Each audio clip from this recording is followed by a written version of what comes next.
Oi, eu sou a Flávia. Eu sou a Isabela. E você caiu no Angu de Grilo. Olá, minha gente. Boa terça-feira pra vocês. Como você está, Isabel? Não, animada. Não, me animei. Essa semana eu me animei. Perdi até a voz, gente. Eu ia falar Tô isso. rouca. Tá rouca, né? Porque gritou muito essa semana o gol do Paulinho, não é mesmo? Você que é angular, a essa altura já deve estar sabendo da nossa alegria e felicidade essa semana. E vamos falar nesse angu de hoje temas leves. Hoje é um angu especial pra gente falar das Olimpíadas, pra gente falar do Paulinho, de toda a repercussão que teve o relato, né, dele no Players Tribute, que ele fala Players Tribune. Ela é troglodita. Tribuna dos jogadores.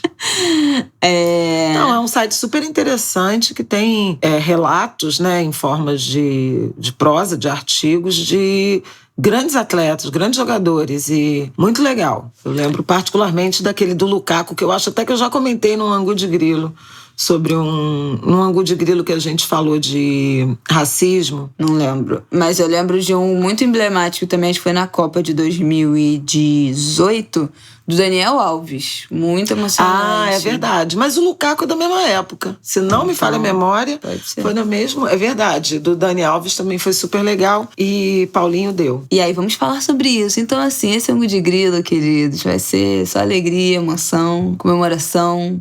Nada de negócio de política. Flávio já veio aqui com ideias de política, de comentar de política, já foi vetado. Era uma coisa rápida, mas tudo bem. Essa semana não, queridinha. E a gente tá gravando no sábado. O Brasil joga nessa manhã de domingo. Exatamente. Então, por favor, relevem. Sim. Né? A gente tá gravando sábado de noite. Então, domingo de manhã tem o jogo de futebol, né? Masculino. Paulinho...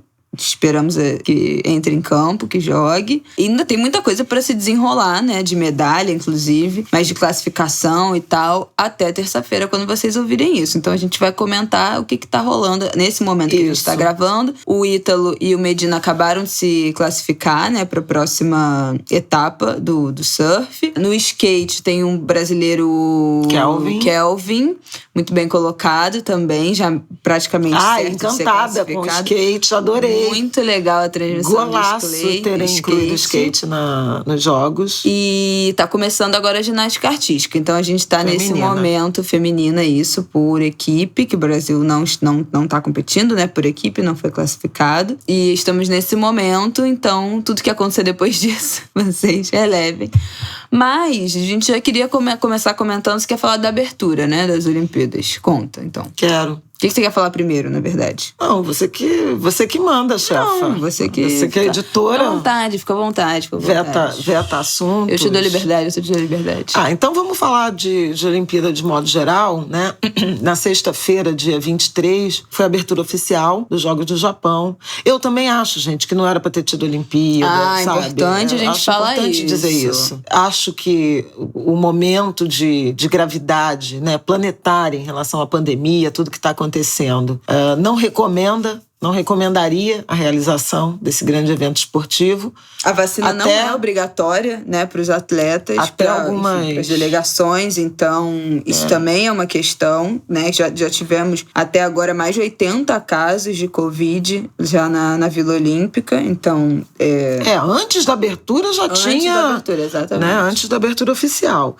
Acho que não deveria... de fato ter, mas a população japonesa está muito contra, né, os jogos, e houve inclusive manifestações contrárias. Agora, é um espetáculo que para mim não é possível ficar indiferente, independentemente desse erro. Em particular, pelo envolvimento pessoal que a gente tem, familiar, o Paulinho tinha esse sonho, né, desde menino, enfim, como todo atleta, né? Então, assim, vê-lo realizando esse sonho tira um pouco da racionalidade. A gente fica com conflito de interesse, total, né? De não assistir, de ser mais enfática e rígida, né? E eu adoro Jogos Olímpicos. É uma coisa que eu e Isabela temos em comum.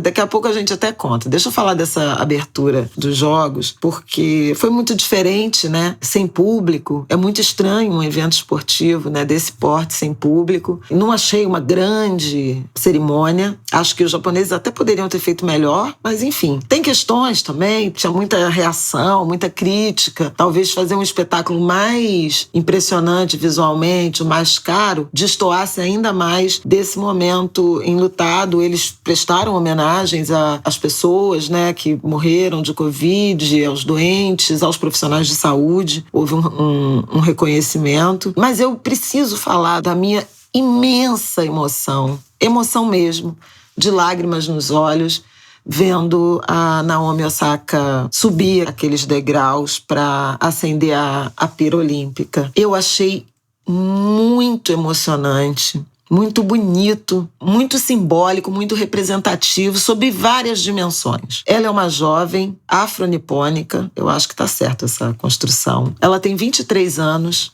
ela é a primeira tenista japonesa a vencer um torneio de Grand Slam, e ela venceu o Aberto da Austrália em 2019 e em 2021 e venceu o US Open, o Aberto dos Estados Unidos, em 2020. Então ela já tem 3 títulos, né, de Grand Slam. Além de talentosa, coerente, ativista das questões raciais, ela foi para os Estados Unidos aos 3 anos de idade. A mãe japonesa e o pai haitiano. Ela, portanto, foi criada nos Estados Unidos, né? E, no entanto, quis representar o Japão nos Jogos Olímpicos, o país de nascimento. O que é bastante interessante, sendo uma jovem negra, num país que é muito atravessado por esse debate, essa valorização da pureza racial, que é o Japão. Até um amigo, nosso amigo, Átila Roque, que já participou, inclusive, aqui do Angu com a gente, ele morou no Japão um tempo, e ele falou assim, representa muito essa moça, essa jovem, essa atleta, ter sido escolhida para acender a pira. Não foram muitas mulheres. Para vocês terem uma ideia, os Jogos Olímpicos existem desde 1896, eu acho que é esse o ano. E a primeira mulher a acender a pira olímpica foi na Cidade do México, em 1968. Norma Henriqueta, agora esqueci o sobrenome dela. Ela morreu em 2019. Não teve bom desempenho nos Jogos, mas foi a primeira. E depois disso, algumas mulheres já acenderam a pira. Norma Henriqueta Basílio, 1968, Olimpíada, Cidade do México. Ela mexicana. Então a gente vê que é um predomínio, como de resto em todos os cantos, né, de presença, visibilidade masculina, e isso torna ainda mais relevante o que o COI, né, e os japoneses fizeram ao escolher Naomi Osaka. Ela teve uma participação muito intensa nas manifestações, no posicionamento contra o racismo. No ano passado, né, em 2020, nos Estados Unidos, em razão ou em decorrência, né, do assassinato do George Floyd. Ela, inclusive, chegou a usar em competições, né, máscaras representando, né, vítimas da violência policial. Se posicionou muito fortemente, muito corajosamente. A gente sabe que outros atletas, né, nos Estados Unidos, principalmente do basquete, né, de esporte coletivo, se manifestaram, mas ela, uma jovem, né, tenista de um esporte individual, de um esporte cheio de rituais, regras, não hesitou em se posicionar. E esse ano, em Roland Garros, ela saiu de uma entrevista coletiva, não participou, não quis participar de uma entrevista coletiva, foi muito criticada em relação a isso, escreveu um longo depoimento dizendo o quanto aquilo a oprime, intimida, incomoda, quanto faz mal para a saúde mental. Então ela fala abertamente de depressão, de quadros de transtornos mentais que ela enfrenta em razão dessa pressão. Então, assim, tem muitas camadas de representatividade, né? Ela subiu para acender a pira com o cabelo trançado, em tom de vermelho também. Ela sempre aparece com cabelo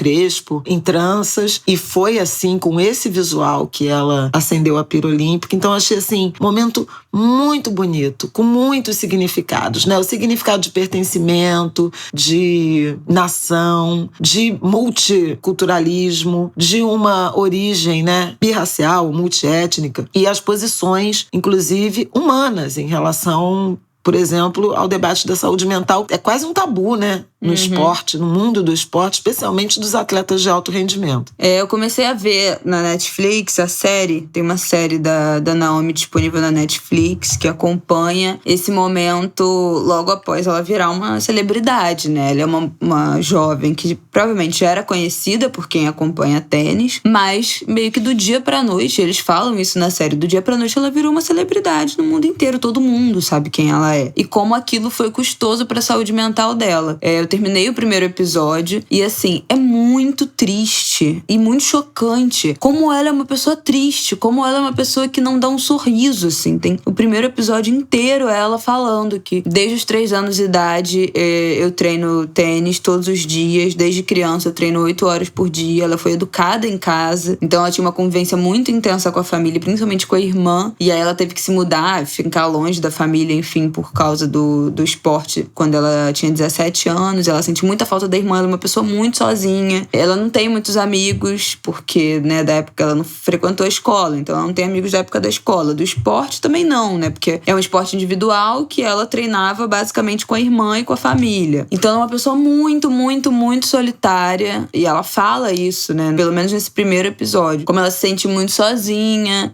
como ela sente saudade da família, como pra ela é muito desconfortável essa fama que ela, né, ganhou aí do dia pra noite. Como quando ela ganhou, ela só pensava, tipo, ai, que bom, consegui, como assim? Você vê que ela ganha os títulos, mas ela não fica necessariamente feliz, ela fica meio aliviada, sabe? Como tipo, ai, finalmente. Mas não é um semblante de felicidade. Também não foi o semblante que eu vi dela acendendo a pira olímpica, né? Assim, ela tá o tempo todo séria, muito séria, sem dar um sorriso. É muito estranho, assim. Ainda comecei, né, a série agora. Não conhecia a Naomi até pouco tempo atrás, imagina, não acompanho tênis, não é um esporte que pra mim eu não consigo nem entender direito muito bem como funciona a pontuação. As partidas são muito longas, enfim, não é um esporte que eu tenho interesse. Mas, como ela se tornou uma celebridade, né, acabei conhecendo ela nos últimos meses e aí assistindo esse primeiro episódio da série que eu comecei a assistir anteontem. Tive essa primeira impressão, né, que a série apresenta no primeiro episódio, é muito chocante, assim. Você vê como uma pessoa que conquistou tudo, que tem tudo, é extremamente infeliz com a realidade que construiu e que vive. É isso, vou assistir mais, mas convido vocês a começar a assistir essa série pra saber um pouco mais da vida dela. Ela que está nos Jogos Olímpicos, né, vai competir, tudo indica que será ouro, e vamos ver como é que é esse desempenho. Eu não assisti a abertura porque foi, acho que de manhã, né, começou de manhã cedo, 8 da manhã e foi até quase meio-dia, eu acho, mas eu tava aí, quando eu acordei, já acordei com o Martin, não gosto que ele veja televisão também, enfim. Daí acabei não assistindo, eu não tenho muito saco pra essas cerimônias de abertura e encerramento, mas adoro. A gente já pode passar pra esse momento que a gente fala que a gente adora? Jogos Olímpicos. Eu fui, inclusive, voluntária da Rio de 2016, mas antes de falar disso, eu queria falar E eu do carreguei PAN. a tocha, gente. Fabiana tem a tocha da Rio 2016 em casa lá, né, num estandarte lá pendurada de recordação. Mas eu queria voltar e falar do PAN 2007, que eu acho que é ali que foi o momento que foi no Rio, né, o PAN, em 2007, e a gente foi a várias coisas. Eu lembro que eu fui a várias competições com minha mãe, com minha avó, e eu acho que foi ali que eu comecei a me apaixonar por assistir essas coisas. Eu assisto tudo. E eu adoro, assim, especialmente adoro PAN e adoro Olimpíada, porque adoro diversidade de esporte, mas também adoro Copa do Mundo. E eu lembro que a última Olimpíada de Inverno, a Globo transmitiu, né? Eu acho que foi em Sochi, que é aonde exatamente? Na Rússia? Noruega, né? Não. Acho que é Rússia. Foi 2017, eu acho, né? Que vem no ano seguinte da Olimpíada normal, né? De verão, sei lá. E eu ficava até de madrugada assistindo, porque era assim, nesse fuso, que era tudo de madrugada. Então eu ficava até de madrugada assistindo os esportes que eu não entendia nada, que eu nunca tinha visto, que eu nem conhecia, de manobras de snowboard, de manobra de no esqui. E foi super legal. Eu adoro ver esse tipo de competição. Também adoro Copa do Mundo. Então, assim, tô sempre ansiando por essas competições. E foi muito incrível ter estado nessas competições no PAN. Me lembro, assim, de algumas coisas, apesar de ter 11 anos só na época. Mas eu acho que foi isso que me aproximou e me fez ter interesse em, desde então, assistir tudo. E nas Olimpíadas de Rio 2016, eu me candidatei para ser voluntária. Acabei caindo no time de voluntariado. Sochi na Rússia foi 2014. 2018 teve uma Olimpíada de Inverno na China.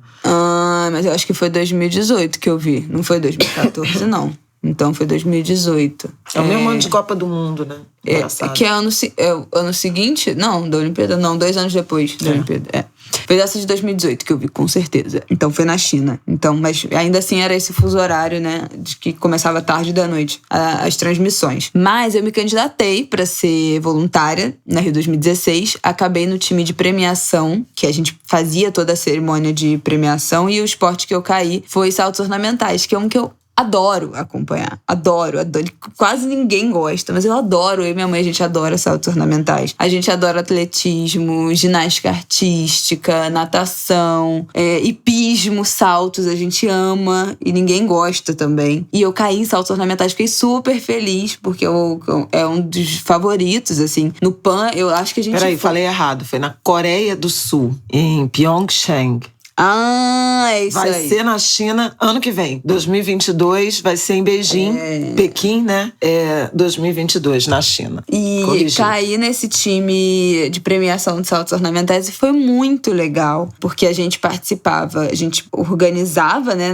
Não organizava, porque tinha uma equipe, né, de logística absurda, mas nós éramos aquelas pessoas que seguravam as medalhas na bandejinha, guiava os atletas pra fora. Um vestidinho feio. Horrível. O figurino era péssimo. Mas a gente guiava os atletas pro pódio e depois pras entrevistas, né? Entregava pra galera de mídia, eles, né? Fazer aquele percurso da voltinha ali da vitória e entregava pra galera de mídia que levava eles pras entrevistas. Segurávamos ali as bandejinhas, montávamos as bandejas com as medalhas, então a gente tinha acesso às medalhas. Pegou na medalha. Eu tocava nas medalhas, a gente arrumava, a gente teve 2 dias, eu acho, de treinamento pra aprender todas essas entradas, como manusear. Acho que tinha que botar até luva pra pegar nas medalhas. Era um mega protocolo, assim. Uma organização absurda, o nível. A gente, nos treinamentos, era nível assim, a gente testava qual tom de maquiagem era o da nossa pele pra que a gente ia ganhar, porque tinha que fazer maquiagem. Tinha um penteado específico de cabelo. Então a gente ganhava o kit de maquiagem, a roupa era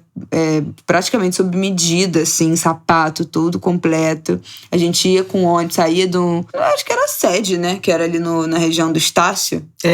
Era a sede do comitê. Saía dali de ônibus até lá o Parque Olímpico. E aí a gente chegava horas antes, né? Fazia pra todo mundo se arrumar, se vestir, se maquiar, dava uma treinada. E aí nossa função era essa. A gente pegava os atletas saindo da competição, né? Então eles tinham acabado de ganhar a medalha e a gente tinha que parar eles e falar: oi, eu sou fulana de tal, você vai ter que me seguir, a gente vai fazer isso, isso e isso. Depois a gente vai dar a medalha, depois disso você me segue, que a gente vai passar por tais coisas em inglês. Então a gente tinha que fazer essa introdução ali em inglês. Os caras dificilmente prestavam atenção, né? Porque estavam ali na adrenalina de ter ganhado uma medalha olímpica, imagina. E tem uma coisa interessante, que os saltos ornamentais, a maioria, posso dizer, dos medalhistas, no ano que eu participei, foram chineses. E muitos não falavam inglês. E aí a gente deu muita sorte que uma das coordenadoras do nosso grupo de voluntário era de família chinesa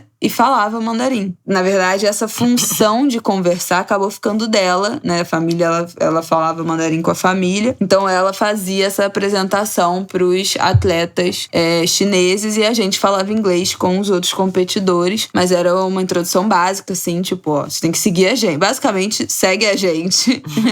E aí, teve um fato engraçado que eu compartilhei até nos meus stories nesse fim de semana. Quem não viu, me lembrem de compartilhar de novo no Instagram do Ângulo de Grilo, nos stories com o link pra vocês assistirem, que uma dessas premiações eram 2 atletas chineses namorados que competiam em categorias diferentes, né? Um homem e uma mulher, e cada um em uma categoria. Ela tinha acabado de ganhar a medalha de ouro. Eu acho que ele também tinha ganhado medalha de ouro antes, mas ela tinha acabado de ganhar a medalha de ouro. E eu tava, né? Ganhou a medalha, não sei o que, colocou a medalha e eu tava guiando ela ali naquela voltinha. Ela e as outras duas competidoras, ganhadoras de medalha, daquela voltinha olímpica que a gente dava pra ser fotografada. Dar um tchauzinho, não sei o que. Do nada eu vejo um outro atleta entrando, subindo no negócio e entrando. Eu fiquei tensa, né? Que eu falei, ai meu Deus do céu, o que esse homem tá fazendo aqui? Meu filho, não era nem pra você estar aqui. Aí eu fiquei tensa, assim, olhei pro pessoal, todo mundo sem entender. E aí ele passou por mim, em direção a ela, né? As medalhistas, e com a mão pra trás. Aí eu já fiquei nervosa. Quando eu vi que ele passou por mim, eu olhei pra mão dele e ele tava com uma caixinha de aliança. Que acho que era tipo aquele negocinho da Bela e a Fera, sabe? Onde ficava rosa. Aí eu entendi o que era. Aí eu dei uns 2 passinhos pra trás assim. Aí ele virou e se ajoelhou, pediu mulher em casamento no meio do negócio. Meu Deus! Eu fiquei passada. E no vídeo dá pra ver minha reação, assim, passada com a situação. Engraçada. É muito bom esse vídeo. Mas foi muito legal, assim. Eu adorei participar como voluntária. Foi muito maneiro. Eu tive várias amigas que trabalharam até na parte de comunicação das Olimpíadas. E aí, trabalho mesmo, né? Recebendo, não foi voluntariado. Mas foi muito, muito, muito, muito legal fazer parte, assistir, ver como é que funciona esses bastidores. Foi muito maneiro. É isso, a gente sabe que as Olimpíadas do Rio tiveram muitas questões pra cidade, né, assim, de construção de equipamentos que acabaram ociosos. Obras que não terminaram, né? Eu acho que o exemplo mais crítico é a Transbrasil, né? Remoção.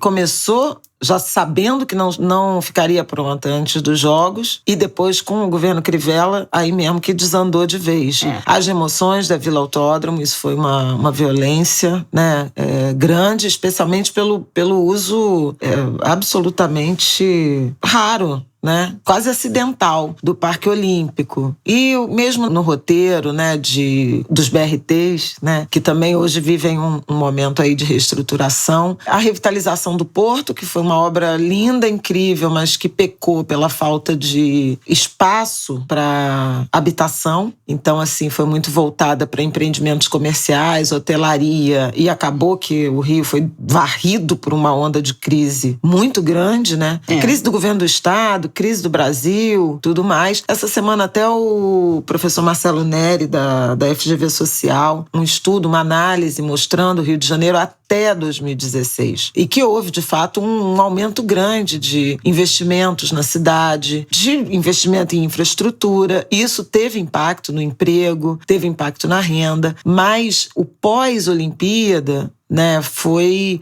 muito aquém do que se desejava. E hoje eu acho que o próprio Eduardo Paes admite, reconhece, ele mesmo já aprovou, né, um projeto de revitalização do centro do Rio que envolve habitação, e essa foi uma sugestão e uma crítica que foi feita à época sobre essa falta de ênfase. E agora o município aparentemente tem que, né, se ocupar efetivamente das pessoas. Mas não era sobre isso que eu ia falar. Eu ia falar da paixão pelos Jogos Olímpicos. A Isabela tá lembrando do PAN. Mas mesmo antes do PAN, ela muito pequena, a gente via, vocês já sabem que ela dormia comigo, né? Então a gente via, teve a Copa, né? A Copa do Mundo, acho que foi 2002, que foi Japão e Coreia. E a gente acordava, via jogos de madrugada, todos esses eventos Conta que esportivos. Eu te perguntava, mas... O que vai acontecer?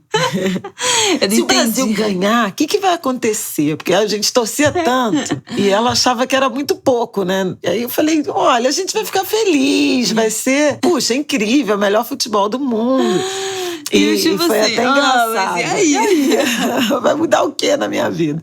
E você tinha o quê? 6 anos, né? 2002. 6 anos. E eu lembro que a final foi tipo um jogo 8 horas da manhã. Eu fiz um café da manhã lá em casa, a gente morava na Tijuca ainda. E estavam teu pai, o Aidano não, porque o Aidano trabalhava, tava no Jornal do Brasil, né? Ele fechava o esporte. Teu pai foi, aí tava Ana Cristina, Paulo, Carol, Paulinho e Romário. Paulinho pequenininho, tinha 2 anos de idade. Né? Porque ele tá com 21. Ele tá com 21. Ele é 4 anos 2002. mais novo que eu. Paulinho com 2 aninhos de idade. Rita e Osmar. Georgia. Luciano tava. Acho que a Flavinha Duarte. Não, uma foto. Decorei a casa inteira. Vinícius, teu padrinho. É verdade. Decorei a casa inteira. Fiz um café da manhã com um monte de coisa verde e amarela, não sei o quê. Aí o Brasil ganhou, né? E aí ela me abraçou, assim, tão forte, assim, tipo, entendi. Caiu uma lagriminha de cada olho, assim, tipo... Fiquei muito feliz. Felicidade. E aí a gente via sempre. No PAN, eu comprei ingressos para várias modalidades. A gente chegou aí no Maria Lenk na natação, várias. Eu lembro, e nos Jogos Olímpicos também. E nos Jogos Olímpicos também. Eu comprava, assim, não, obviamente, os ingressos top, porque não dava, mas assim, tudo que eu pude comprar, passava entrou o rodo. naquele que tinha um negócio que era era um site, sorteado. aí você recebia um e-mail dizendo que você se cadastrava para comprar o ingresso. E era um sorteio, porque tinha muita concorrência. Então, de vez em quando, você recebia um e-mail dizendo que você foi sorteada paga. Eu fui convidada para algumas competições. Nos Jogos Olímpicos, acho até menos, né? Acho que mas menos. na Copa, né? Na Copa das Confederações, vários jogos de Copa. E a gente foi no atletismo, a gente foi no hipismo. Hipismo fomos, adoramos. Maravilhoso, adoro hipismo. Isabel também. E a gente ficava... Bom, ou quando a gente não ia, a gente ficava vendo na TV. Nunca Tô muito perdoa, lutada gente. com a Silene, né? Menina, comentarista de saltos ornamentais. Excepcional comentarista. É Silena, não é? Silena, que morreu ano passado. Não foi de Covid, eu acho que ela tinha tido um câncer e tratou, mas... teve algum tipo de complicação. Um excelente comentarista de saltos ornamentais. Celina Braga. Ela morreu nova, aos 68 anos. Foi esse mês, foi esse ano, foi 24 de abril. Gente, eu já tivesse sido até ano passado. Tanta coisa que acontece. Ela e Andréa João eram nossas queridas, assim. A gente assistia Andréa João tudo. na ginástica artística. Eu nunca vou perdoar a gente, porque eu até compartilhei no Twitter esses dias o salto do Thiago Braz, do salto com vara, que foi aquela competição que ficou pau a pau com o francês, que era o campeão mundial, recordista, não sei o quê. O francês pulou 5,93. Aí o Thiago resolveu pular, falou assim, eu acho que o máximo que o Thiago tinha pulado era 5,98, sei lá, pulou 5,98 ou pulou 5,93 e já passou pra 6,3. Falou, não, foi isso. Ele pulou 5,93, aí o francês pulou 5,98 e eu acho que ele tinha mais um salto. E ele falou, não, eu já tô com a prata, não tem como ninguém me passar, vou pro tudo ou nada. Passou. Aí ele botou 6,3 e passou. E o francês subiu pra 6,8 e não conseguiu. E nesse dia caiu uma chuva torrencial. Nossa, eu nunca vou me perdoar por isso. Não, nunca vou perdoar a gente por isso. Caiu uma chuva torrencial no Rio de Janeiro. Tava chovendo muito, a gente tava com o ingresso. A gente, não vamos não. Não vamos não, Engenhão, tá chovendo pra cacete. Vai ser uma perrengue, não sei o que, capaz de chuva, e venta, porque estádio aberto. Pô, faz um frio do cacete. Cara, foi, sei lá, top 5 momentos mais emocionantes da Olimpíada que a gente viu de casa, assim. Tendo ingresso. Deixando de ir. Puta, gente, olha, nunca façam isso. Vai, só vai, entendeu? Vai, porque sempre vale a pena. Mas a gente viu ginástica artística, a gente viu uma eliminatória, não foi final. Mas a Simone Biles estava. Eu já não me lembro quase de nada. A gente já viu. Nossa, a gente viu muita coisa. A gente viu o Bolt. O Bolt fazendo também uma... Não foi uma final, né? Eu vi uma final do Bolt em Londres, porque em 2012 eu tirei férias com o Aidano em julho, e a gente fez de um jeito que a gente conseguisse passar pelo menos 3 dias em Londres. A gente ficou na casa do Marcelo e da Simone Barreto. Eles estavam morando lá, né? Que o Marcelo foi correspondente pro momento olímpico. E aí nós fomos... Era impossível, né? Pagar hotel, nada disso. Mas a gente conseguiu visitar a Vila Olímpica como jornalista, né? Consegui uma credencial de um dia para visitar as instalações e tal. E depois a gente conseguiu comprar ingresso para uma competição, um dia do atletismo. E nesse dia foi o dia do revezamento 4 por 100, que a Jamaica ganhou. O Bolt foi muito incrível também, foi muito legal. Foi muito legal. Eu adoro. Adoro os Jogos Olímpicos. No Rio a gente viu vários, acompanhou muito. Eu acho muito emocionante, não tem nenhuma vocação para esporte. Assim, a relação com o corpo, assim, com essa coisa é muito falha. Mas, assim, eu tenho muita admiração por atleta, né? Por essa disciplina, principalmente. Agora o Rafael, né, o marido da Isabela, também foi atleta, né, de basquete. Foi atleta profissional de basquete dos 12 aos 23 anos, ou dos 11 aos 22. Ele chegou a ser selecionado para a pré-lista do UPA do Rio, mas acabou sendo cortado no final. Jogou no Vasco. Não, Vasco no Flamengo. Sei lá, deve ser jogado no Vasco e no Flamengo, porque essa gente fica pulando de um time pro outro. Mas o Rafael foi atleta, então ele tem outra visão, né, de esporte. E até me perguntaram, você vai querer que o Martin faça algum esporte? Vai exigir isso? Vai exigir? Não vou exigir nada, mas assim, acho que com certeza ele será apresentado especialmente ao basquete. Se ele gostar, beleza. Se não gostar, não gostou, entendeu? Mas eu acho legal que a criança tenha a oportunidade de experimentar. Eu fiz escolinha de vôlei, óbvio, não tinha a menor pretensão de virar atleta, nem jamais teria disciplina pra isso, mas fiz escolinha de vôlei, tem ginástica artística. Antigamente era ginástica olímpica. Ginástica olímpica. A gente não tem a menor disciplina pra isso. Eu tenho cagaço, entendeu? Então, assim, pra mim não rola. Mas eu amo assistir.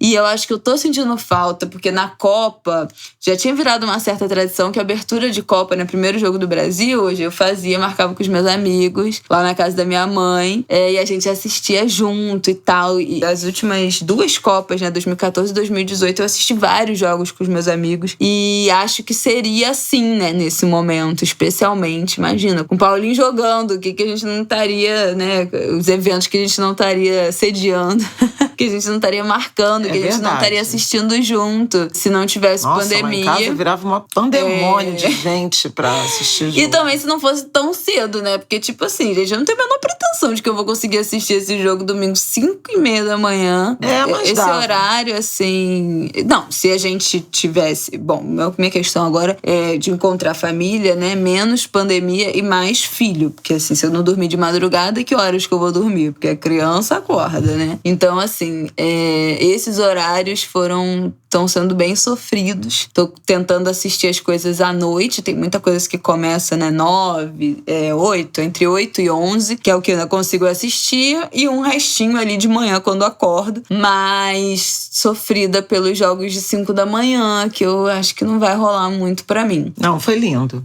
E assim, aí, só pra finalizar isso que tava falando do Rafael, né, ter sido atleta, acompanhando mesmo a rotina do Paulinho, né, é muito duro, gente. Vida de atleta é muito duro, é muita disciplina, não tem feriado, sabe? Treina todo dia, porque quando ele não treina no clube, treina em casa, né? O Paulinho tem desde muito tempo um treinador pessoal, né, particular, o Júlio, cheio de privação, desde muito pequeno, não podia, quando ele se federou ao Vasco, já não podia mais, tipo, brincar na rua, cair, torcer o pé, entendeu? Porque era um atleta federado. Então, assim, é uma infância sequestrada, né, por esse projeto, que era um projeto, a bem da verdade, dele. Eu ia falar isso. Não era uma coisa assim, o pai, a mãe que estão impondo. Tem muito atleta que a obsessão é dos pais, né? Os pais obrigam e treinam os filhos, igual ratinho de laboratório, desde muito pequenos, pra virar uma potência esportiva. Nesse caso, era um sonho do Paulinho. E que a família abraçou. Ele nunca quis outra coisa. Tipo,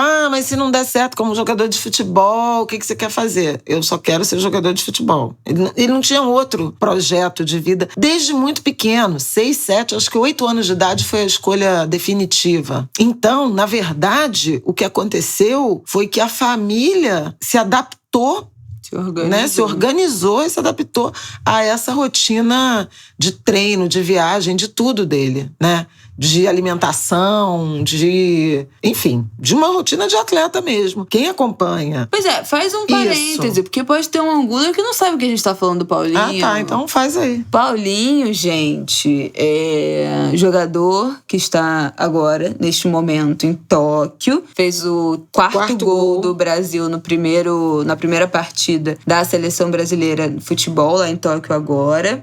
Paulinho é jogador do Bayer Leverkusen e jogador do Vasco. E sobrinho de minha mãe e meu primo. Minha mãe e mãe do Paulinho são irmãs de criação. De criação, de alma.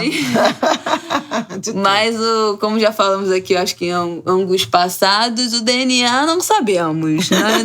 Se há laço sanguíneo, não sabemos se sim, se não, mas o que importa mesmo são os laços afetivos de irmandade. A minha avó e a avó da tia Kika, né, da mãe do Paulinho, da Ana Cristina, eram melhores amigas. Então a minha mãe viu a tia Kika nascer. Ela é um pouco mais nova, né, que a minha mãe, então elas são amigas desde bebê mesmo, assim, desde muito criança. Desde que ela nasceu. Desde que ela nasceu. E nunca se separaram, assim, nem depois que minha mãe casou, né, se mudou do conjunto habitacional que elas moravam, que a gente se mudou de lá. Nunca houve um momento que a gente tenha perdido contato, que tenha separado, que tenha deixado de falar, que tenha deixado de encontrar, que tenha não ido a uma festa de aniversário, alguma reunião, não. A gente sempre esteve muito próxima. Acho que, sei lá, nos últimos 6 anos, natais, 10 anos, lá sei em casa. Lá. Desde que a gente se mudou pra Tijuca, os natais são lá em casa. Pra Lagoa, os natais são lá em casa. E eu acho que nos últimos, sei lá, 6 anos a gente tem estado, né, especialmente mais próxima, assim, apesar de ter sido a vida inteira próxima, mas a gente se fala todos os dias, né? Depois do WhatsApp. foi advento do WhatsApp. O nosso grupo, com Carol também. Carol, filha mais velha da tia que é minha filhada. Filhada da minha mãe. Irmã do Paulinho, mais velha do Paulinho e do Romário. Nosso grupo das 4.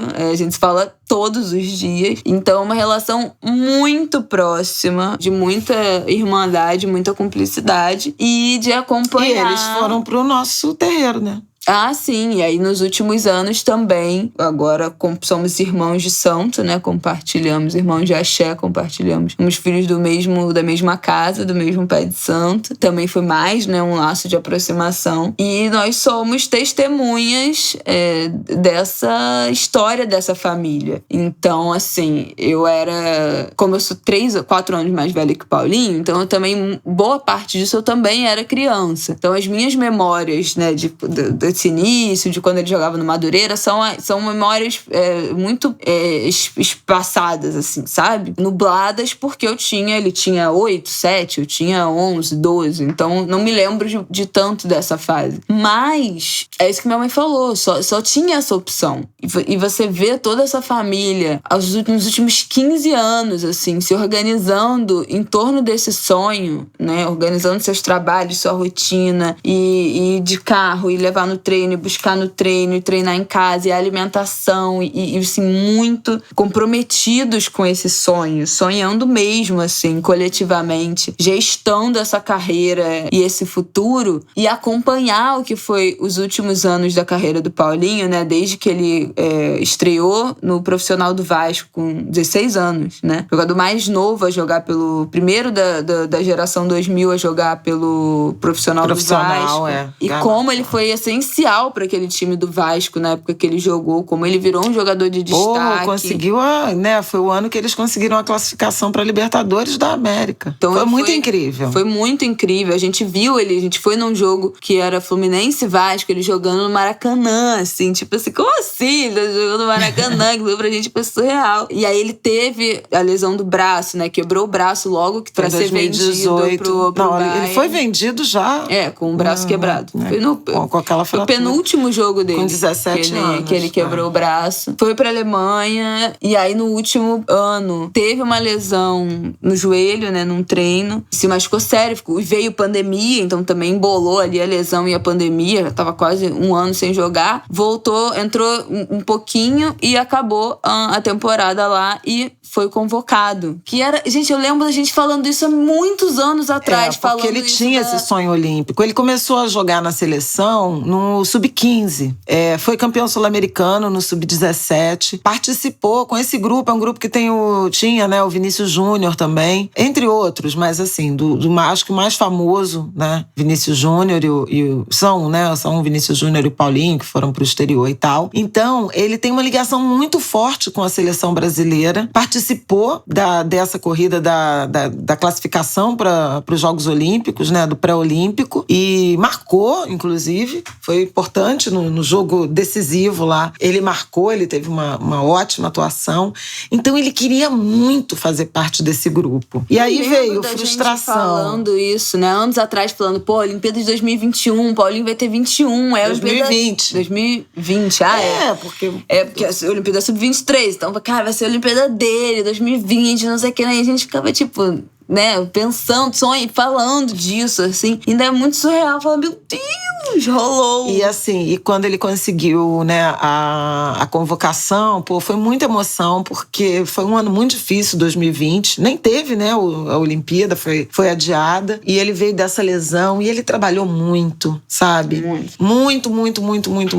Né, fez uma lesão, fez de novo, foram cirurgias, foram tratamentos, a equipe, né, da CBF acompanhando bastante a recuperação dele, até que veio a convocação, ele passou por vários testes, e a prova de que foi acertada, né, foi esse primeiro jogo em que ele entrou, porque o Paulinho é a camisa 7, né? Sempre foi o camisa 7 da seleção pré-olímpica, ou olímpica, mas o Richarlison quis jogar, né, gente? E ele é o 10 ele é um titular da seleção, como é que se fala? Seleção profissional, né? Principal. Seleção principal do Brasil. E aí, poxa, será que o Paulinho não vai ter chance, não vai jogar, não sei o quê? E, foi um jogo incrível, porque o Richarlison marcou 3 gols, né? A seleção fez 3-0. O Paulinho já entrou no final do segundo tempo, no parte final, nos 20 minutos finais do jogo, mas foi exatamente quando a Alemanha se aproximou, né? Uhum. A Alemanha fez 3-1, 3-2. E o gol do Paulinho, que foi o 4º gol da seleção brasileira, foi tipo assim... Resolveu. O Galvão já tava derrotado na transmissão, parece que tava tranquilo, tava com o jogo resolvido, aos 25 do segundo tempo. O que aconteceu agora, no final, tem que passar sufoco, o Galvão já tava... E ele, com aquela bola, marcou aquele golaço. Foram 2 golaços, né? O gol objetivamente e o gesto, que foi a coisa mais representativa, né, do início da Olimpíada, assim, pro Brasil, e em termos de futebol brasileiro, que foi um momento absolutamente espontâneo em que o Paulinho simula o lançamento da flecha, né, de Oxóssi, o orixá da cabeça dele. Ele já se manifesta sobre questões religiosas, de Umbanda, de Candomblé. A gente tem, vocês sabem, Angulês, que a gente tem uma ligação forte. Nas redes sociais, ele nunca deixou de comentar, celebrar alguma data. O relato da The Players Tribune foi muito bonito, quer dizer, ele fala da história toda dele de vida, né? Desde a passagem pelo Madureira até o Vasco, a relação com o irmão, né? Com o Romário, que também quis ser jogador de futebol, mas não tinha a mesma determinação, a mesma disciplina, né? Que o Paulinho, eu ia falar, tinha e tem, né? Ainda, mas é o grande companheiro dele de tudo, em todos os aspectos. Amigos. Eles são super melhores amigos, super grudados. E depois ele fala também da religião, né? Do sonho olímpico. Então, já tinha tido uma repercussão muito grande sobre isso, porque o título ficou Kyoshu Ilumina o Brasil, mas antes disso, né? Na convocação, ele... que ele falou, nunca foi sorte, sempre foi Exu. A notícia da convocação falando nunca foi sorte, sempre foi Exu. E isso já foi algo que reverberou bastante nas redes, principalmente entre os praticantes, né, de religião de matriz africana. Exatamente. Eu acho... Bom, eu não sei como é que foram essas coincidências de data data. Não sei se esse portal, o Players Tribune, procurou ele depois dessa convocação, que isso deu uma mexida, enfim. Não sei qual foi o momento que ele deu a entrevista, mas eu acho que definitivamente esse papo chegou na religião, o Paulinho fala disso, mas deve ter sido puxado, e a escolha do título também, eu acho que por conta já da polêmica, disso, porque da teve mensagem que viralizou. Predominantemente ele foi acolhido, mas teve muita mensagem de intolerância. Sempre tem. De imposição sobre Deus, sobre Jesus, essas coisas que a gente já sabe. E o gol foi uma coisa assim que realmente coroou, né? Porque todo mundo já estava compartilhando o artigo, o texto, os macumbeiros todos, que é Ilumine o Brasil, não sei o que, todo mundo, meu Deus, nananana. E aí as pessoas, não, cadê o Paulinho? O Paulinho tem que jogar. Aí a galera já cria ali, né, o fã-clube virtual. E aí esse grupo, né, dos praticantes, simpatizantes de religião de matriz africana, enfim, os ativistas já estavam muito de olho nele por conta do artigo. E aí, na hora que ele fez a comemoração... Todo mundo entendeu. Não, na hora que depois mostra, né, o replay. E aí eu nem vi, eu tava chorando, gente. A Isabela começou a gritar. Como assim? Berrando dentro de casa, porque na hora eu entendi. E o Twitter virou do povo só falando disso. De repente, todos os sites estavam entenda a flecha de Oxóssi. Menina, na Globo News, ficou passando ali o Ofá de Oxóssi. Eu falei, não, o quê? Na legenda ali da Globo News. Ofá de Oxóssi, entenda gesto feito pelo Paulinho na comemoração do gol. Eu falei, o quê? Olha, eu fiquei passada, chocada, mas especialmente muito emocionada de ver como aquilo gerou identificação nas pessoas. Como a gente tava... Como eu vi, assim, colegas, amigos, pessoas que eu acompanho, pessoas que eu admiro muito nas redes, né? Enfim, que conheço também pessoalmente, de todas as idades, dos mais jovens macumbeiros até o Simas, que escreveu poema, fez soneto. Post. Ai, meu Deus do céu. Fez post, fez soneto. O Simas ficou extremamente emocionado. Várias pessoas que são, né, mega referências, que a gente já citou aqui no Angu, mandaram mensagens, fizeram postagens. Então, assim, foi muito incrível ver a lacuna e eu acho que o engasgo que a gente tava, né, de ver dessa falta de se enxergar. De diversidade, né? De diversidade religiosa. De liberdade, não é nem de diversidade, é de liberdade, né? A gente teve, por exemplo, nos próprios Jogos do Rio, tinha um templo ecumênico que não tinha pai de santo, né? Tinha um budista, tinha um pastor, tinha padre, não tinha pai de santo. Aí eles alegaram que nenhum atleta pediu pai de santo. Mas assim, é um ambiente de muita opressão em relação a denominações religiosas não cristãs, né? O futebol é um ambiente, né, esportivo de um domínio, assim, evangélico, cristão evangélico muito grande e intimidador em relação principalmente às denominações religiosas de matriz africana, Umbanda, Candomblé, porque tudo é demonizado, né? Há uma perseguição nítida às religiões de matriz africana. Tem estatísticas que mostram isso. A gente já falou isso aqui mil vezes. Né? A gente já falou muitas vezes. Então, o gesto do Paulinho, ele foi, assim, espontâneo e libertador. Era um grito guardado, sabe? A quantidade de peças, né? Artes, com desenhos dele, com canções, a Isabela falou do soneto, mas já teve música composta. Menina, fizeram pra música ele, e tudo. Em razão dessa atitude. Então a gente vê, por essa repercussão, o tamanho da opressão. Sim. O tamanho do constrangimento imposto a quem ousa não seguir a religião, a religiosidade que hoje é hegemônica e que oprime, né, o Brasil. Nada contra, gente. Cada um é sobre liberdade. Eu até escrevi uma coluna no jornal falando isso, porque pode parecer que aí a gente... tá fazendo propaganda de candomblé, de macumba, Estou sim, porque eu sou obrigada a ouvir música gospel todo domingo no Fantástico, quando o jogador faz 3 gols. Então agora eu vou falar de macumba sim. É sobre liberdade de credo, um direito constitucional. Não é proselitismo. A gente não tá querendo converter ninguém, né? Muito pelo contrário. Eu acho isso importante de ser dito. As denominações de matriz africana não são religiões ou cultos de catequese, de conversão imposta. É uma relação muito diferente. Aliás, o Muniz Sodré diz que não são religiões, né? Sim. Que são, vou chamar assim de filosofia de vida, até o Paulinho usou essa expressão, que tem muito a ver com uma conversa que a gente teve um tempo atrás. Mas é a cosmogonia, né? É uma visão de mundo. Né? Uma visão de mundo, uma forma de interagir com natureza, com autoconhecimento, com o próprio corpo, com a família, com a ancestralidade. Então, é além dessa visão monoteísta, né, das religiões, que tem esse Deus que castiga, que é outra coisa. Mas não é para ninguém vir. Nós somos assim, nós somos escolhidos. São as nossas comunidades.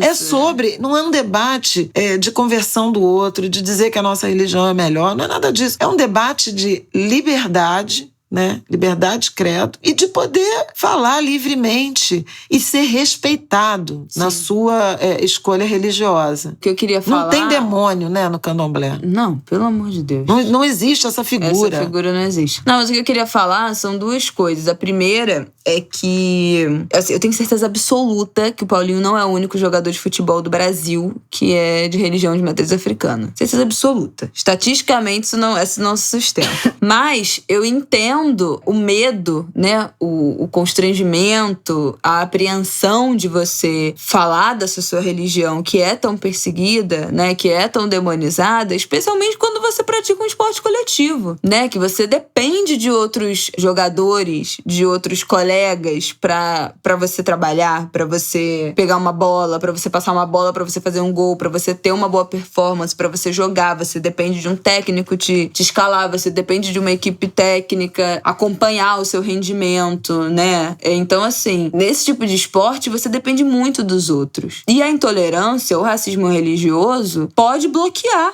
né, as suas oportunidades de trabalho, né, de projeção dentro da sua carreira por puro preconceito. Isso. Qual seria uma surpresa se você se declara do candomblé e tem um colega seu de equipe que acha que é do demônio, que é magia negra, que é tudo que é ruim e começa a boicotar você na sua partida. Não passo mais a bola pra ele porque ele é macumbeiro. Não passo mais a bola. Ou um técnico que é intolerante não te escala mais. Isso é absolutamente... eu não vou nem dizer possível. Não é só no futebol, né? Isso acontece em várias profissões, em várias funções. Sim. E assim, não é nem só no ofício, né? A sua possibilidade de ascensão pelas redes de relacionamento, né? As pessoas se frequentam e não frequentam outra. Há muita intolerância. Sim. Há um ambiente de muita intolerância religiosa no Brasil. E isso tem que ser escancarado e combatido. Inclusive, influência crescente dessa moral religiosa na política, nas questões de Estado, nos debates sobre política pública, de educação, de saúde e também de direitos humanos. Então, eu acho que é absolutamente importante quem é de axé se revelar, se assumir e brigar por essa existência às claras. A gente já passou do tempo de estar escondido, especialmente, aí falo em particular para pessoas públicas. Porque é óbvio que se você está numa favela que tem um domínio de um grupo civil armado, que a gente sabe que isso existe, né? Muitos você está na Baixada Fluminense, terreiros atacados. Agora, as pessoas públicas precisam assumir a sua religiosidade, falar delas para ajudar a desconstruir, condenar esse discurso de ódio, né? Esse crime de ódio. Então, assim, a gente tem mais obrigação do que qualquer outro brasileiro ou brasileira, em razão de a gente ter uma visibilidade que, em alguma medida, nos protege, né? E ajuda a esclarecer o tamanho dessa perseguição, dessa coisa inaceitável. Teve o post que o Simas fez, ele fala disso, ele fala que eu vi, pra mim foi extremamente tocante ver o gesto da flecha e o Paulinho ter falado, né, na entrevista, no artigo sobre Exu, mas eu fico pensando que, especialmente para as crianças, o que isso não significa? né? Você ter na televisão um jogador de futebol que tem projeção, né, nacional numa Olimpíada, se pronunciando e colocando ali na tela da sua televisão a religião que você pratica, que você acredita ou que a sua família acredita e que vocês, por medo de intolerância, se escondem. Então, o que isso significa para as crianças, né? Ter esse espelho, saber que o que elas acreditam, que a fé delas, o que essa visão, essa cosmogonia em que elas são criadas, também faz parte, né, da sociedade. Também tem outras pessoas que acreditam. Então, isso que o Simas falou é muito importante. Eu vi um vídeo que o Felipe Ret, Paulinho compartilhou um vídeo do Felipe Ret filmando o filho dele, eu acho, cantando uma música, um ponto de Oxóssi, e aí ele pega, e o Felipe Ret filmando no dia, né, do jogo. E aí ele pega o celular e mostra o post, uma foto do Paulinho fazendo a flecha. Tem acho que 5 anos, sei lá, uma criança que parece ter uns 5 anos. O vídeo é uma graça. Então, retrata exatamente isso que o Simas falou. Uma criança que vive numa família de axé se identificando com aquilo, se vendo nesse gesto. E outra coisa que eu acho extremamente importante, e aí, né, faço coro e gancho com o que minha mãe falou de importância dos famosos, né, das pessoas públicas, dos artistas, dos esportistas se pronunciarem em relação a isso, é o caráter educativo que isso toma, as proporções que isso toma na imprensa, né, no jornalismo e nas redes sociais. Saiu várias matérias em um monte de lugar, né? Até falei da Globo News, mas os sites de jornalismo todos ficaram fazendo matérias explicando o que era esse gesto, o que é o Ofá, quem é o Oxóssi, quem é Exu, que já tinha sido citado pelo Paulinho. No Sport TV também teve, né, na hora que falaram do jogo, a Gabriela Moreira. Isso. Gabriela falou ali quem era Exu, quem era Oxóssi. Então, tem um caráter educativo que vai tirando, né, vai desmistificando essas informações de demonização que foram espalhadas. Então, ensina as pessoas. Isso é importante porque ensina as pessoas. Tem uma pedagogia. E tem isso do exemplo, né? Se um artista, um jogador, um famoso, um cantor, um ator que você admira fala sobre essa religião e você gosta dessa pessoa, você vai ouvir com carinho, com outro olhar, né? Ah, fulano que eu gosto tanto, que eu admiro há tantos anos, que é uma pessoa boa, que é alguém que faz o bem pros outros, se faz parte dessa religião, então não é uma pessoa ruim, né? Tem uma questão pedagógica em pessoas públicas assumirem suas religiões. Eu acho muito possível que esse gesto do Paulinho descortine muita gente, que seja do axé e esteja se escondendo no futebol, no esporte. Eu acho que foi muito chocante pra mim ver como ele foi abraçado, né, pelas redes e pela imprensa, como foi falado isso nos programas de esporte, nos programas jornalísticos e nas redes sociais, o Instagram e o Twitter, assim, foi uma comoção mesmo, assim. Eu fiquei muito surpresa porque eu não esperava que tivesse essa repercussão e eu não esperava que o jornalismo fosse tomar o assunto pra si, pra transformar isso numa pauta de, não, então vamos explicar o que isso significa.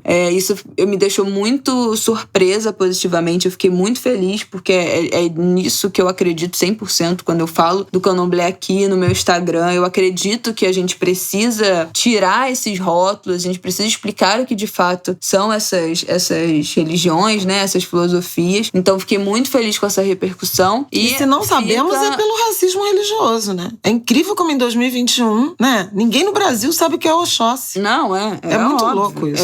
E assim, eu espero, faço um convite aí, você famoso que está ouvindo a gente, declare a sua fé, né? Assim, eu acho que a gente viu como foi a repercussão, foi positiva nesse caso. Cada um sabe, a dor é delícia, cada um sabe onde é que vai doer, onde é que isso pode atrapalhar a carreira, a vida profissional, a vida pessoal. Mas eu acho que a hora é essa, entendeu? É aproveitar mesmo esse momento em que a gente tá aberto a essa discussão, a gente vê que as redes estão abertas para essa discussão, a gente vê que a imprensa tá aberta a essa discussão e se abrir também, e fazer disso um gancho, e se expor, e jogar pro mundo o que você acredita. Então eu espero que isso puxe, essa atitude puxe um movimento aí de gente se assumindo no Candomblé, da Umbanda, das religiões de matriz africana. Farei muito gosto, ficarei muito feliz. E as pessoas outras religiões, mesmo as cristãs, que explicitem o seu respeito por outras denominações. Comemorem, porque isso é extremamente positivo para todo mundo. Eu recebi muitas cartas, assim, mensagens, né?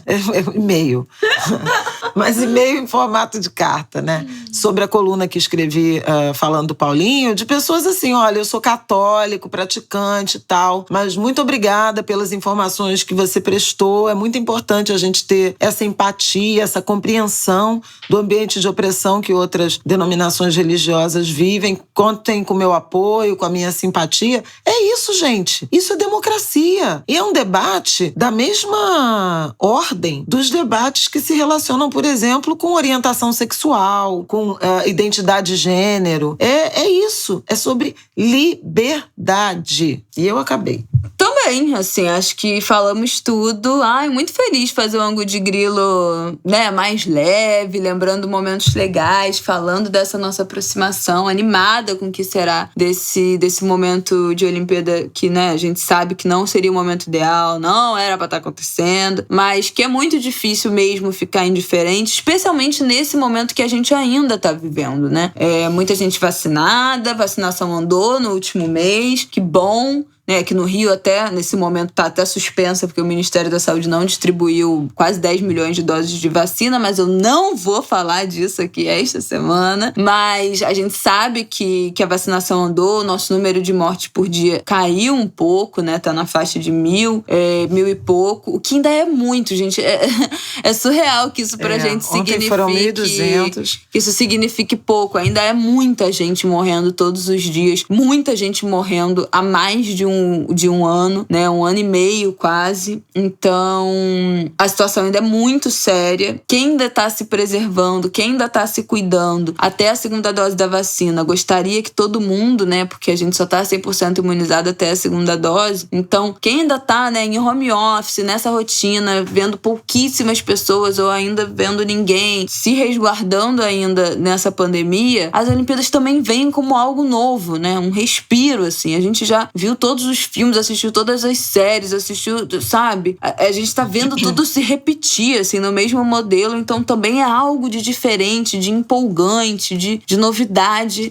pra quem tá vivendo esse marasmo aí há mais de 1 ano dessa tragédia. Então acho que também tem essa oportunidade da gente se ligar em outras coisas e comemorar vitórias e, enfim, aplaudir esses atletas, principalmente os do Brasil, que tiram leite de pedra, né, com o investimento pífio que alguns esportes têm aqui, o que é muito triste, mas eu espero que vocês acompanhem, se vocês quiserem, essa Olimpíada, que vocês sejam felizes nessa jornada. Se não quiserem olímpica, também tudo bem. Se não quiser boicotar, eu concordo plenamente, não será o meu caso. São praticamente 190 dias seguidos com média móvel acima de 1.000 mortes. É surreal. Por dia, por Covid. É isso que eu queria dizer. Então, muito feliz de fazer um Ângulo de Grilo alto astral, né? Depois de semanas muito difíceis. De abril, nas frestas nós avançamos. Tendo semanas muito difíceis, mas feliz de estar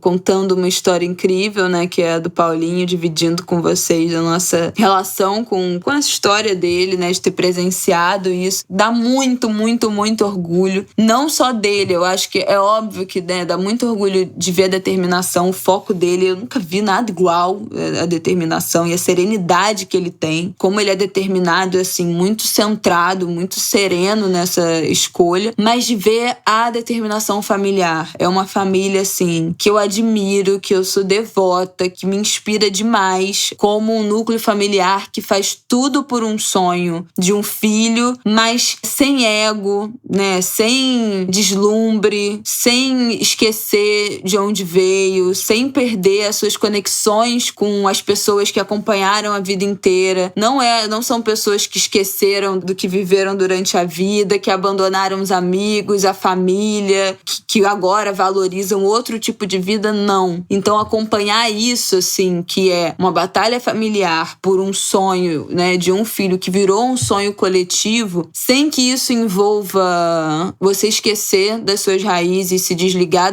sua origem e esquecer das pessoas que também te levaram até ali, né? Sem que isso vire uma guerra de ego, também é muito emocionante ver como é que essa família se construiu e se mantém muito forte em torno desse sonho, sem deixar ninguém pra trás, né? Eles não deixaram ninguém pra trás. Eles levaram todo mundo junto nessa, muito, muito unidos. Então isso é muito emocionante também. Queria falar uma coisa pra terminar. Lembrei de uma mensagem que eu recebi do Marcelo Mello, que é da editoria de opinião lá do Globo, e ele me escreveu, ele é quem edita, lê minhas colunas toda semana, e ele falou, o que é muito legal nessa história é que a gente vê que não é só sobre ser evangélico, uma família evangélica que é o guardião ou a guardiã da ética, união familiar, do modelo familiar. Você tem famílias incríveis de religiões de matriz africana, sem religião,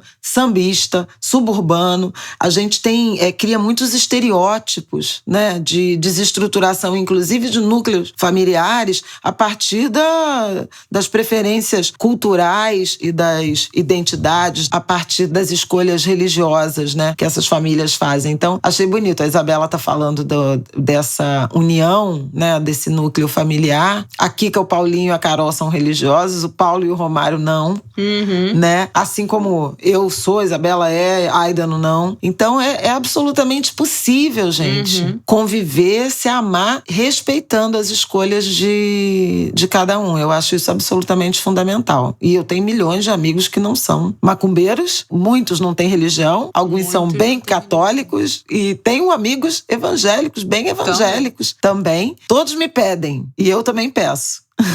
Quem se oferecer para rezar por mim, por favor, rezem. E quem precisar da minha fé nos meus orixás para mandar energia boa para quem quer que precise, também contem comigo. Eu rezo muito, eu sou uma pessoa de muita fé, diariamente. Se vocês já me ouviram aqui pra fechar falando a frase "eu não me separo mais", ela é de Tia Kika. O casal que já fez 25 anos juntos no ano passado e vai um atrás do outro num grude, não se desgrudam o tempo todo. Eu lembro em fevereiro do ano passado que a gente tava em Salvador e aí o Paulo tinha que buscar alguma coisa no quarto. Aí ele falou, vai comigo, não sei o que, pra Tia Kika. Ela, mas tu não faz nada sem mim. Tudo eu tenho que ir com você. Aí ele falou assim, você faz alguma coisa sem mim? Aí ela, não. Então é basicamente assim que eu quero ficar casada até o fim da minha vida. É isso, Brasil. Estávamos nos despedindo já do Angu de Grilo. Mas temos aqui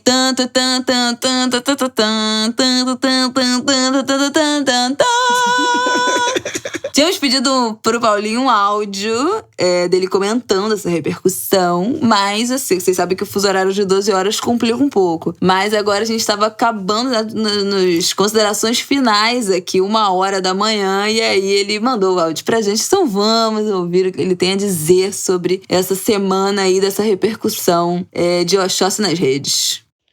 Não, na verdade eu não esperava essa repercussão toda, mas eu sempre soube que era uma coisa nova no meio do futebol. E agora eu percebo o quão impactante foi, né? Depois desse jogo, se você pegar minhas redes sociais, né, você vai ver que teve um número alto de pessoas que se sentiram muito representadas, ainda mais porque ninguém está acostumado a ver esse tipo de ato na televisão, e principalmente no esporte que eu jogo. Então, agora eu tenho noção do quanto representa esse ato, e eu fico muito feliz que tenha sido positivamente.